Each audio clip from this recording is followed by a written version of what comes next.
Hello everyone, this is Eric Redjet 505. This is just a quick intro for this vehicle. This is a new vehicle sold by Horizon Hobby, but it's made by FMS. FMS is a company that's making actually radio control airplanes. This is a 6x6 rock crawler and it's a 1/16 scale. It's arrived with a battery, charger, everything, and it's even have those very bright LED light. And when you turn it, you have those nice tail light. This is just a quick showing of it.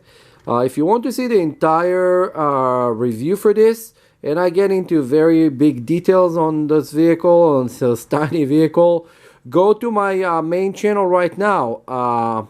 RC Monster Garage right here on YouTube. You already here? Just switch the channel to RC Monster Garage. Don't forget to hit the like and subscribe button over there, and we'll see you on my next video because we're gonna give one of those vehicle away. But if you guys don't subscribe, don't comment, don't say something nice, you're never gonna get one. See you on my next video. This is Redjet 505, just giving you a quick showing of the vehicle that's starring right now on our RC Monster Garage channel. Bye.